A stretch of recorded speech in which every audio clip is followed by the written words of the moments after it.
오늘 우리에게 주시는 하나님의 말씀 우리 같이 찾아보도록 합니다.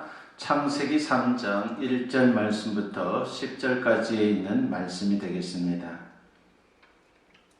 찾으신 줄 알고 제가 봉독해 올립니다. 그런데 뱀은 여호와 하나님이 지으신 들짐승 중에 가장 강교하니라. 뱀이 여자에게 물어 이르되 하나님이 참으로 너희에게 동산 모든 나무의 열매를 먹지 말라 하시더냐. 여자가 뱀에게 말하되 동산 나무의 열매를 우리가 먹을 수 있으나 동산 중앙에 있는 나무의 열매는 하나님의 말씀에 너희는 먹지도 말고 만지지도 말라. 너희가 죽을까 하노라 하셨느니라. 뱀이 여자에게 이르되 너희가 결코 죽지 아니하리라. 너희가 그것을 먹는 날에는 너희 눈이 밝아져 하나님과 같이 되어 선악을 알 줄 하나님이 아심이니라. 여자가 그 나무를 본즉 먹음직도 하고 보암직도 하고 지혜롭게 할 만큼 탐스럽기도 한 나무인지라. 여자가 그 열매를 따먹고 자기와 함께 있는 남편에게도 주매 그도 먹은지라. 이에 그들의 눈이 밝아져 자기들이 벗은 줄을 알고 무화과 나무 잎을 엮어 치마로 삼았더라. 그들이 그날 바람이 불 때 동산에 거니시는 여호와 하나님의 소리를 듣고 아담과 그의 아내가 여호와 하나님의 낯을 피하여 동산 나무 사이에 숨은지라. 여호와 하나님이 아담을 부르시며 그에게 이르시되 네가 어디 있느냐. 이르되 내가 동산에서 하나님의 소리를 듣고 내가 벗었으므로 두려워하여 숨었나이다. 아멘. 오늘 이 본문 말씀을 가지고 여러분과 같이 참 자유, 참 행복이라고 하는 제목으로 은혜를 나누고자 합니다. 우리가 사는 세상에는 눈에 보이는 물질계가 있는 것만이 아니라 눈에 보이지 않는 영적인 세계, 즉 영계도 존재하고 있습니다. 영계는 영이신 하나님이 계시고 그리고 천사가 있습니다. 그리고 천사가 타락해서 생긴 사탄과 악한 영들이 있습니다. 그런데 인간은 육체와 영혼을 가지고 물질계와 영계에 걸쳐있는 존재입니다. 그러므로 우리가 인생을 제대로 살려면 물질계만 바라보면 안 되고 영계도 바라보며 사는 그런 인생이 되어야 합니다. 그래서 신앙인들은 영계를 전혀 의식하지 않고 사는 불신자들과 비교해 볼 때에 풍성한 인생을 살 수 있게 되는 것입니다. 그런데 문제는 영계는 하나님만 계신 것이 아니다라고 하는 것이죠. 앞에서도 말씀드렸지만 천사도 있고 사탄도 있습니다. 이런 존재들도 우리가 의식하고 대처하며 살아야 합니다. 하나님과 소통하면 기본적으로 좋지만 우리가 천사의 도움을 받으면 더 좋은 것입니다. 그리고 사탄의 공격을 알고 막아낼 수 있다면 더 역동적인 인생을 우리가 살아갈 수 있습니다.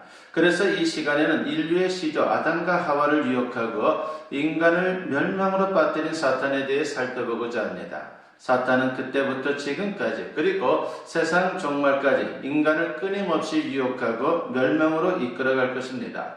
이런 사실을 전혀 의식하지 않고 살게 되면 사탄의 공격에 망할 수밖에 없는 것입니다.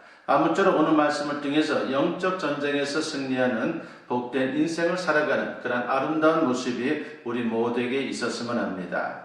오늘 본문은 인류의 타락 사건을 기록하고 있습니다. 하나님께서 우주 만물을 창조하시고 인간을 창조하셨죠. 그리고 아담과 여자를 에덴 동산에 살도록 하셨습니다. 그것은 모든 게 갖춰진 완벽한 곳입니다. 그런데 그곳에 뱀이 있었다라고 성경은 소개합니다. 뱀은 그 자체로는 단순한 피조물에 불과합니다. 그런데 문제는 사탄이 뱀을 이용했다는 것입니다. 사탄은 영적 존재로 인간이나 짐승 속에 들어갈 수 있습니다. 그래서 뱀 속에 들어가 여자를 유혹한 것입니다. 달콤한 말로 유혹했지만 실상은 새빨간 거짓말입니다. 사탄은 여자에게 동산 모든 열매를 따먹지 말라고 하나님께서 그렇게 말씀하시더냐라고 묻습니다. 그러자 여자가 대답을 하죠. 모든 열매를 먹을 수 있지만 동산 중앙의 선악과는 먹지도 만지지도 말라고 했고 먹으면 죽을지도 모른다라고 그렇게 말했습니다. 그러자 기회를 놓치지 않고 사탄이 여자에게 거짓말을 합니다. 결코 죽지 않아 라고 말입니다. 여자가 사탄의 공격에 넘어가기 시작합니다. 본래 하나님이 주신 말씀은 뭡니까? 창세기 2장 16절과 17절에 보니까 여호와 하나님이 그 사람에게 명하여 이르시되 동산 각종 나무의 열매는 네가 임의로 먹되 선악을 알게 하는 나무의 열매는 먹지 말라. 네가 먹는 날에는 반드시 죽으리라 하시니라 하고 있습니다. 먹지 말라고 했지 만지지도 말라고 한 적은 없습니다. 그리고 선악과를 먹으면 반드시 죽는다라고 했지 죽을지도 모른다라고 그렇게 또한 말씀하지도 않았습니다. 사탄이 하는 일이 바로 이것입니다. 하나님의 말씀을 헷갈리게 그렇게 만든다라고 하는 것이죠. 그리고 하나님의 말씀을 왜곡시킨다라고 하는 것입니다. 그런데 문제는 사탄이 거짓말하면서도 진짜보다 더 진짜처럼 말하고 진짜보다 더 화려하게 포장한다는 것입니다. 그래서 고린도후서 11장 14절 말씀에 보면은 이것은 이상한 일이 아니니라 사탄도 자기를 광명의 천사로 가장하나니라고 했습니다. 이사야 14장에 보면요, 사탄은 본래 루시퍼 천사장으로서 광명의 천사였다라고 소개를 합니다. 그런데 하나님의 자리를 넘보다가 저주를 받게 되었고 지상으로 쫓겨나게 되었습니다. 천사들은 군대 조직처럼 되어 있는데 루시퍼가 자신이 쫓겨나면서 자신의 휘하에 있는 많은 천사들을 이끌고 세상에 온 것입니다. 그러므로 사탄과 귀신들은 그때부터 지금까지 더 나아가 세상 종말까지 인간을 유혹하고 세상을 어지럽힐 것입니다.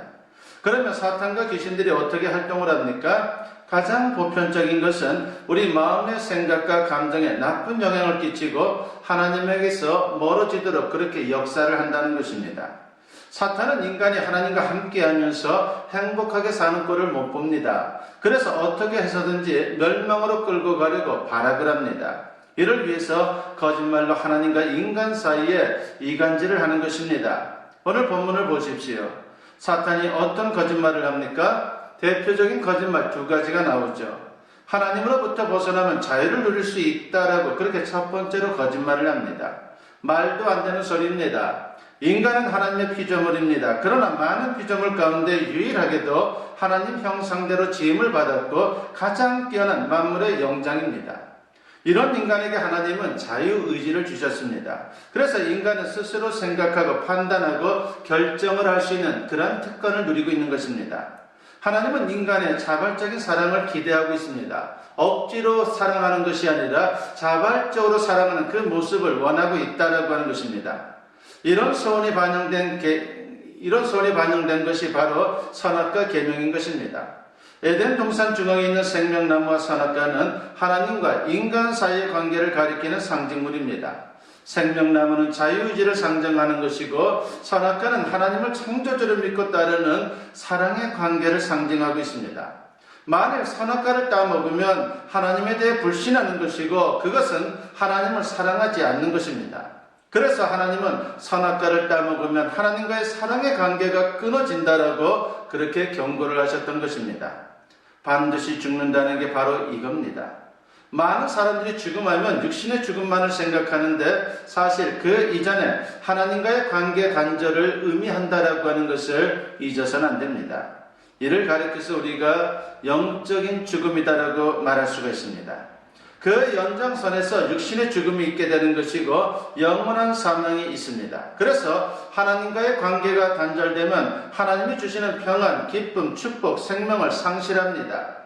세상에서 온갖 것을 다 소유해도 왜 허망합니까? 왜 초조하고 불안합니까? 울타리 바깥에 있기 때문인 것이죠. 신도시가 조성되면서 신설학교가 개교를 했습니다.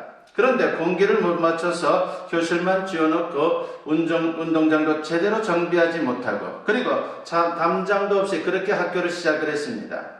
아이들이 체육 시간이나 방과 후에 공을 차고 노는데 너무도 불안합니다. 위험한 상황이 계속해서 펼쳐지는 것입니다. 공이 길거리로 굴러가면 자동차가 다니기 때문에 너무도 위험했습니다. 교사도 학부모도 불안합니다. 그런데 담장을 세우고 나니까 아이들이 신나게 활기차게 뛰노는 것입니다. 모두가 평안해졌습니다. 하나님과의 사랑의 관계가 바로 울타리와 같은 것입니다. 그래서 그것은 속박이 아니라 자유요 생명이요 축복이다라고 말할 수 있습니다. 하나님의 울타리는 교도소 담장이 아닙니다. 그러므로 하나님에게서 분리되는 것은 자유가 아니라 죽음이다라고 말할 수밖에 없습니다. 그런데 사탄은 새빨간 거짓말을 합니다. 본문 4절과 5절 말씀에 보면 뱀이 여자에게 이르되 너희가 결코 죽지 아니하리라. 너희가 그것을 먹는 날에는 너희 눈이 밝아져 하나님과 같이 되어 선악을 알 줄 하나님이 아심이니라고 했습니다. 어떻습니까? 말도 안 되는 거짓말이죠. 인간은 피조물입니다. 아무리 대단해도 인간은 인간입니다. 그 인간의 어떤 그 존재의 상태를 뛰어넘을 수 없는 것입니다. 하나님에게서 벗어나면 그래서 죽음일 수밖에 없는 것입니다. 그래서 하나님 품 안에 있는 게 참 자유이고 참 평안입니다. 그러므로 우리는 항상 주님 안에 거하는 그러한 인생을 추구해야 하는 것입니다. 두 번째로 사탄의 대표적 거짓말이 있는데 그것은 하나님의 말씀을 무시하면 행복할 수 있다라고 그렇게 우리를 유혹합니다. 이 또한 거짓말이죠. 하나님은 인간에게 이미 충분한 것을 주셨습니다. 인간은 에덴 동산에 있는 모든 열매를 마음대로 따먹고 즐거워할 수 있는 그런 존재입니다. 그런데 사탄은 마치 뭔가 모자라는 것처럼 거짓말을 했습니다. 즉 선악과를 따먹어야 행복할 것처럼 그렇게 말했다라고 하는 것입니다. 그 말을 들은 여자가 사탄의 말을 따릅니다. 본문 6절 말씀에 보니까 여자가 그 나무를 본즉 먹음직도 하고 보암직도 하고 지혜롭게 할 만큼 탐스럽기도 한 나무인지라. 여자가 그 열매를 따먹고 자기와 함께 있는 남편에게도 주매 그도 먹은지라 하겠습니다. 여자가 사탄의 말을 듣고 선악과를 보니까 마음이 이상합니다. 먹음직도 하고 보암직도 하고 지혜롭게 할 만큼 탐스럽고 그 열매를 따먹지 않으면 불행할 것 같은 그런 생각이 자꾸만 드는 것입니다. 무슨 말입니까? 욕심이 발동한 것입니다. 욕심이 발동하게 되면요, 같은 환경에서도 같은 조건에서도 불행해질 수밖에 없는 것입니다. 그리고 그 욕심은 인간으로 하여금 하나님의 말씀을 무시하게 만드는 것입니다. 그래서 욕심은 죄를 짓게 하고 계속 조금만 더 하면서 더 큰 욕심을 부립니다. 이처럼 욕심이 지배하면요, 아무리 많이 소유해도 항상 모자랄 수밖에 없습니다. 혹자는 이런 말을 합니다. 인간이 욕심 때문에 끊임없이 노력하고 그 결과로 인류가 발전한 게 아니냐라고 그렇게 말하는 분들도 있습니다. 여러분 어떻습니까? 언뜻 보면요, 언뜻 들으면 그럴듯한 논리입니다. 그러나 실상은 그렇지 않습니다. 우리는 얼마든지 욕심을 부리지 않아도 하나님 말씀 안에서 하나님의 은혜 가운데서 참 기쁨을 맛볼 수 있다라고 하는 것입니다. 그러므로 어떤 일이 있어도 우리는 절대적으로 하나님의 말씀을 떠나서는 안 되는 것입니다. 그러므로 인간의 실패는 한 가지입니다. 하나님에게서 벗어나 하나님 말씀을 무시한 겁니다. 그 대신에 사탄을 가까이 하고 사탄의 말을 따른 것입니다. 아담과 하와는 하나님에게서 벗어나면 자유로울 줄 알았는데 오히려 그들에게 나타난 증상은 어떻습니까? 죄책감에 두려워하는 그 모습이 나타났습니다.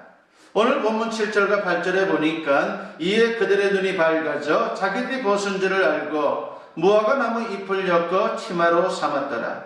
그들이 그날 바람이 불 때 동산에 거니시는 여호와 하나님의 소리를 듣고 아담과 그의 아내가 여호와 하나님의 낯을 피하여 동산나무 사이에 숨은지라 하겠습니다. 평소 같으면 어떻습니까? 하나님과 너무나도 좋은 관계였기 때문에 하나님의 소리, 하나님의 발자국 소리만 들어도 너무나도 반가웠을 텐데 이제는 하나님을 두려워하는 모습이 나타났습니다. 그리고 피합니다. 그들은 자유가 아니라 오히려 속박과 불행의 상태로 전락하고 말았습니다. 그래서 성경은 누누이 우리에게 말씀합니다. 인간이 하나님에게서 벗어나 말씀을 무시하고 욕심대로 살면 반드시 망한다라고 말입니다. 야고보서 1장 15절로부터 17절 말씀에 보면은 욕심이 잉태한 즉 죄를 낳고 죄가 장성한 즉 사망을 낳느니라. 내 사랑하는 형제들아 속지 말라. 온갖 좋은 은사와 온전한 선물이 다 위로부터 빛들의 아버지께로부터 내려오나니 그는 변함도 없으시고 회전하는 그림자도 없으시니라 하겠습니다.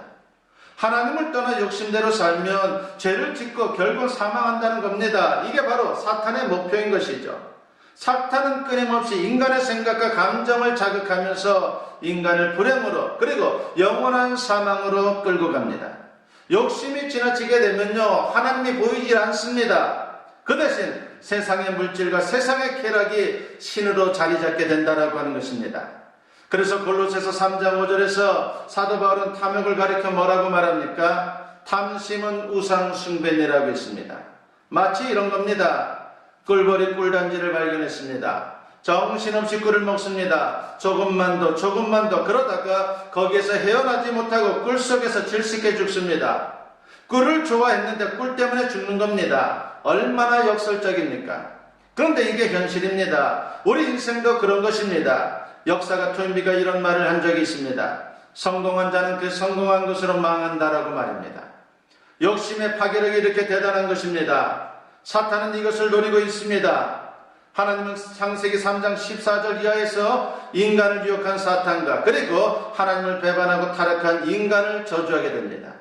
그런데 하나님은 그 저주에서 한 줄기 빛과도 같은 은혜를 우리 인간에게 베푸는 그 모습을 보여주고 있습니다. 참으로 미워하려도 미워할 수 없는 존재, 그게 바로 우리 인간이라고 하는 것을 알 수 있습니다. 창세기 3장 15절 말씀에 보니까 내가 너로 여자와 원수가 되게 하고 내 후손도 여자의 후손과 원수가 되게 하리니 여자의 후손은 내 머리를 상하게 할 것이요 너는 그의 발꿈치를 상하게 할 것이니라 하시고 라고 했습니다. 무슨 말입니까? 여자의 후손이 와서 사탄을 괴멸시킨다라고 하는 것입니다. 이것은 동정역에서 태어나실 하나님의 아들 예수 그리스도를 가리키는 것입니다. 십자가의 고난을 통해 사탄에게 승리하시고 인간을 죄와 사망에서 구원하실 것이다라고 하는 것을 예언하고 있는 것입니다.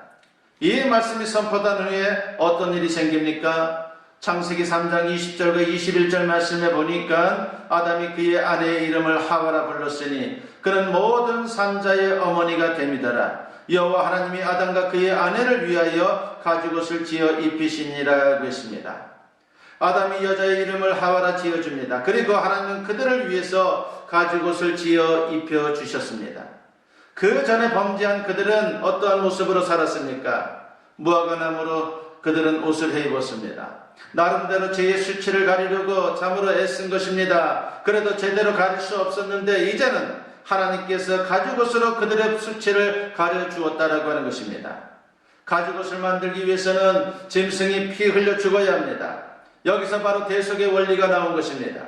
이것은 예수 그리스도의 십자가 피로 대속받고 의로운 하나님의 자녀가 될 수 있다라고 하는 것을 우리에게 말씀하고 있는 것입니다. 오직 예수 그리스도만이 인간의 구원자라고 하는 것이죠. 그래서 사도 바울은 이렇게 선언합니다. 로마서 8장 1절과 2절에 보니까 그러므로 이제 그리스도 예수 안에 있는 자에게는 결코 정죄함이 없나니 이는 그리스도 예수 안에 있는 생명의 성령의 법이 죄와 사망의 법에서 너를 해방하였음이라 했습니다. 예수님 안으로 들어가면 해방과 자유할 수 있다라고 하는 것입니다. 진정한 해방을 경험하게 되는 것이고 자유로운 인생을 살아갈 수 있다라고 하는 것이죠. 그래서 예수님은 우리를 거듭 초청하십니다. 마태복음 11장 28절로부터 30절 말씀에 보니까 수고하고 무거운 짐진 자들아 다 내게로 오라. 내가 너희를 쉬게 하리라. 나는 마음이 온유하고 겸손하니 나의 멍에를 메고 내게 배우라. 그리하면 너희 마음이 쉼을 얻으리니 이는 내 멍에는 쉽고 내 짐은 가벼움이라 하시니라 하겠습니다. 예수님에게서 하나님 품 안에서 참 자유와 참 평안을 누릴 수 있다라고 하는 것입니다. 여기서 멍에 혹은 짐이라고 하는 것은요 하나님의 말씀을 가리키는데 말씀대로 살면 부담이 아니라 오히려 큰 축복이 된다라고 하는 것을 우리에게 말하고 있는 것입니다. 이것은 마치 새가 날개를 달면 무거울 것 같아도요 오히려 날개의 힘으로 창공을 날 수 있는 것과 같은 이치인 것입니다. 사도 바울은 이 진리를 깨닫고 이런 고백을 합니다. 빌립보서 4장 11절부터 13절 말씀에 보니까 내가 궁핍함으로 말하는 것이 아니니라. 어떠한 형편에든지 나는 자족하기를 배웠노니 나는 비천에 처할 줄도 알고 풍부에 처할 줄도 알아. 모든 일 곧 배부름과 배고픔과 풍부와 궁핍에도 처할 줄 아는 일체의 비결을 배웠노라. 내게 능력 주시는 자 안에서 내가 모든 것을 할 수 있느니라 하고 있습니다. 하나님의 품과 말씀 안에 있으면 환경도 조건도 초월할 수 있는 그런 인생을 사는 것입니다. 그래서 항상 만족할 수 있고 기뻐할 수 있고 행복할 수 있다라고 하는 것입니다. 그러나 사탄은 지금도 온갖 사탕발림으로 우리 믿음의 사람들을 유혹하고 있습니다. 절대로 속지 마십시오. 그래서 사도 베드로는 이렇게 우리에게 권면합니다. 베드로전서 5장 8절과 9절에 보니까 근신하라 깨어라 너희 대적 마귀가 우는 사자같이 두루다니며 산길자를 찾나니 너희는 믿음을 굳건하게 하여 그를 대적하라. 이는 세상에 있는 너희 형제들도 동일한 고난을 당하는 줄을 알미라 하겠습니다.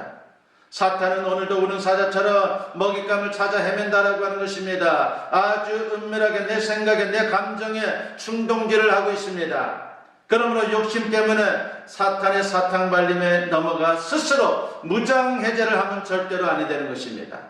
아무쪼록 오늘 말씀을 여러분 마음에 새기시고 오직 하나님 품 안에서 말씀 안에서 참 자유와 행복을 누릴 수 있는 저와 여러분 모두 될 수 있기를 주님의 이름으로 간절히 축원합니다. 기도드립니다. 사랑과 은혜가 충만하신 아버지 하나님 감사합니다. 사탄은 무는 사자와 같이 우리 믿음의 사람들을 넘어뜨리려고 발악을 한다라고 했습니다. 사탄의 그 어떤 사탄 발림에도 넘어지는 자 되지 않게 하시고 언제나 내 마음의 욕심을 또한 잘 통제함으로 말미암아 아버지 하나님의 자녀로 세상을 살아가기에 부족함 없도록 역사하여 주시옵소서. 말씀으로 충만케 하시고 성령의 도우심을 구하는 가운데에 온전한 거룩한 하나님의 백성으로 살아갈 수 있는 우리 모두가 되게 하사 그 가운데 진정한 자유와 진정한 행복을 맛볼 수 있도록 은혜 베풀어 주시옵소서. 감사드리옵고 예수님의 이름으로 기도드리옵나이다. 아멘. 축복 기도드립니다. 이제는 우리 주 예수 그리스도의 은혜와 아버지 하나님의 무궁하신 사랑하심과 성령의 감화감동 역사 충만하심이 오늘 주님께 예배로 영광 돌리며 이제 선포된 말씀과 같이 항상 말씀 안에서 하나님 안에서 살아가기를 다짐하며 진정한 주님이 주시는 평안과 그리고 진정한 자유를 경험하는 인생을 향해 나아가기를 또한 소원하며 세상을 향하는 주님의 사랑하는 자녀들 위해 지금으로부터 영원토록 함께 하시기를 간절히 축원하옵나이다. 아멘.